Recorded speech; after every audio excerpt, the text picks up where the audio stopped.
అక్కినేని నాగేశ్వరరావు గారి కూతురు కొడుకు సుమంత్ అలాగే నటి మృణాల్ ఠాగూర్ అయితే వివాహ బంధంలోకి అడుగు పెట్టబోతున్నారంటూ ఈ మధ్య జోరుగా ప్రచారం అయితే జరిగింది.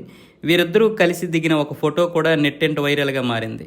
వీటిపై తాజాగా సుమంత్ స్పష్టతనైతే ఇచ్చాడు. తన తదుపరి సినిమా అనగనగా ప్రమోషన్లో భాగంగా పెళ్లి వార్తలపై అయితే స్పందించారు. ఆయా వార్తల్లో నిజం లేదని కూడా పేర్కొన్నాడు. సోషల్ మీడియాను తాను పెద్దగా ఉపయోగించనని, అందుకే ఈ వార్తలు తన దృష్టికి రాలేదని సుమంత్ అయితే తెలిపాడు. నెట్టింట వైరల్గా మారిన ఫోటో తాము సీతారామం ప్రమోషన్స్ సమయంలో తీసుకున్నామని వివరించాడు. మరో ఇంటర్వ్యూలో ఆయన పెళ్లిపై మాట్లాడుతూ వైవాహిక బంధంలోకి మరోసారి అడుగుపెట్టే ఉద్దేశం లేదన్నాడు. సుమంత్కు గతంలోనే వివాహం జరిగిన విషయం తెలిసిందే. నటి కీర్తిరెడ్డిని పెళ్లి చేసుకున్నారు ఈయన. కొంతకాలానికే వీరిద్దరు విడిపోయారు. సుమంత్ హీరోగా నటించిన తాజా సినిమే అనగనగా. ఈటీవీ విన్ ఒరిజినల్ మూవీగా ఇది విడుదల కానుంది. కాజల్ చౌదరి హీరోయిన్, సన్నీ కుమార్ దర్శకత్వం వహించారు. ఈ సినిమాలో సుమంత్ ఉపాధ్యాయుడిగా నటించాడు. నేటి విద్యా వ్యవస్థలోని లోపాలను ఎత్తిచూపడంతో పాటు చిన్నారులకు ఏ విధంగా పాఠాలు బోధిస్తే త్వరగా అర్థమవుతుందో చెప్పే ప్రయత్నం చేసినట్లు కొన్ని రోజుల క్రితం విడుదలైన టీజర్ చూస్తే అర్థమవుతుంది. మార్కుల కోసం పిల్లలపై ఒత్తిడి పెంచకూడదని, కాన్సెప్ట్ నేర్చుకుంటే చాలు మార్కులు వాటంతటవే వస్తాయనేది ఆ ఉపాధ్యాయుడి నమ్మకం. మరి ఆయన ప్రయత్నం ఫలించిందా? వీరి కుమారుడు ఎన్ని మార్కులు సంపాదించాడు?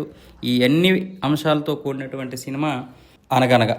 ఈ సినిమాని చూడాలంటే ఈటీవీ విన్ యాప్లో చూడాలి. ప్రస్తుతానికైతే సుమంత్ గారి గురించి ఈ పెళ్లి విషయంలో చాలామంది చాలా రకాలుగా రూమర్స్ అయితే సృష్టించారు.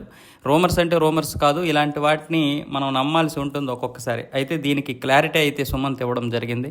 ఇక జీవితంలో పెళ్లి బంధంలోకి అడుగుపెట్టే ప్రసక్తి లేదని అయితే ఆయన అన్నాడు. అయితే సుమంత్ ఈ మధ్య కొంతమందిని ఉద్దేశించి, ఒకటి అక్కినేని ఫ్యామిలీ కావచ్చు, 2 మీడియా కావచ్చు, 3 అభిమానులు కావచ్చు, లేకపోతే సినిమా వాళ్ళు కావచ్చు, ఎవరైనా సరే నా వ్యక్తిగత జీవితం గురించి మాట్లాడి మళ్ళీ నన్ను వివాదాల్లోకి లాగొద్దు. నా జీవితం ఏదో నేను బ్రతుకుతాను. దయచేసి ఎవరూ కూడా నా వ్యక్తిగత జీవితంలోకి ఎవరు తొంగి చూడాల్సిన అవసరం లేదంటూ ఈ మధ్య కొంచెం సీరియస్గానే అవడం అయితే జరిగింది. నిజానికి సుమంత్ ఒక్కడే ఉంటాడు ఫిలిం నగర్లో. ఆ ఇల్లు కూడా నాగేశ్వరరావు గారు ఎక్కువగా ఉన్నటువంటి ఇల్లే. అంతకుముందు నాగేశ్వరరావు గారు హైదరాబాద్ వచ్చిన కొత్తలో ఆ ఇంట్లో ఉండేవాళ్ళు. ఆ తర్వాత వాళ్ళు పెద్ద ఇల్లు కట్టుకున్నారు, నాగార్జున గారు వాళ్ళందరూ. అయితే ఆ షిఫ్ట్ అయిపోయిన కూడా నాగేశ్వరరావు గారు మాత్రం చనిపోయే వరకు కూడా అక్కడే ఉండేవాళ్ళు. ఆ ఇంట్లో మాత్రమే ఇప్పుడు సుమంత్ ఫిలిం నగర్లో ఉంటున్నాడు.